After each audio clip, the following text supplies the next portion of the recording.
Hello everybody, I'm Kelly and welcome back to my channel. In this short video, I am going to show you how to make one purl-wise.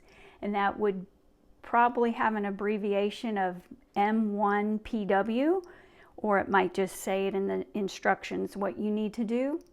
And the reason why you would do a make one purl-wise is that one, you need to increase your stitches for the pattern. And two, you would increase them in such a way that you are following what the pattern is going to be.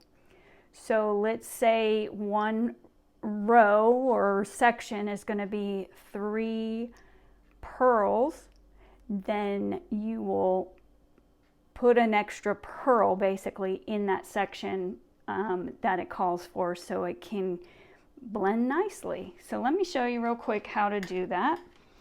It is a little easy, but it has a bit of a tension, so some people struggle a little bit with it. But I will show you how to do it.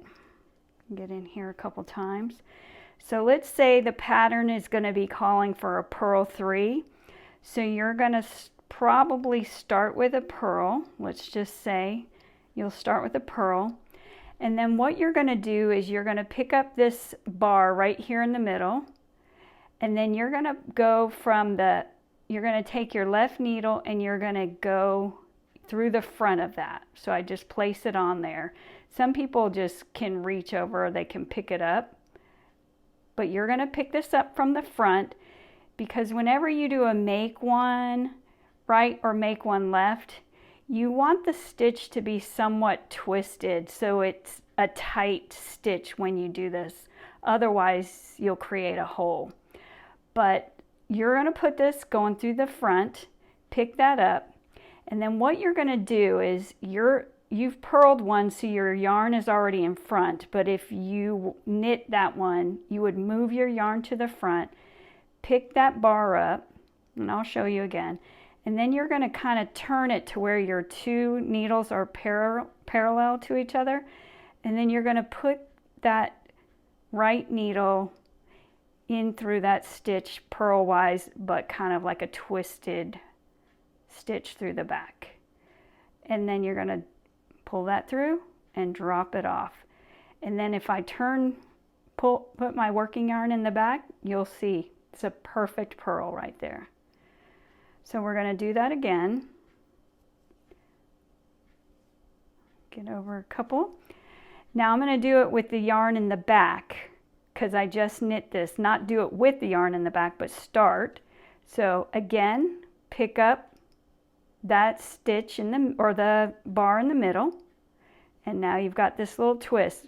Make sure you put your yarn in front. Twist your stitches. Sometimes you could even like give a little push and you see it open up right there, and then purl.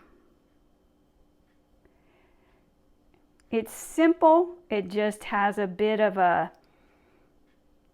like snugness to it, and sometimes, you know, your stitches get so close to the end that they would come off. But let me show you. I'm going to purl this one, pick it up front, and then reach through the back, purl,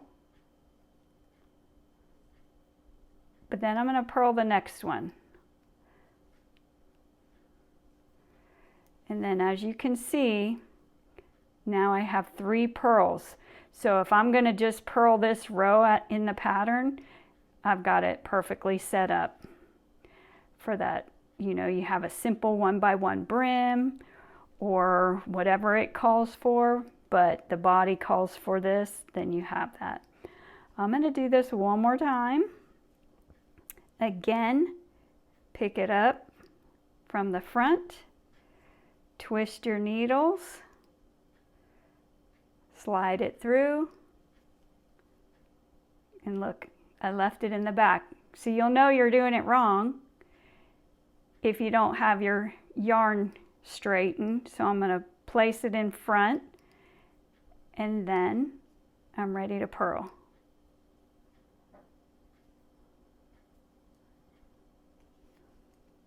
And that is how you make one purlwise. Thank you for watching.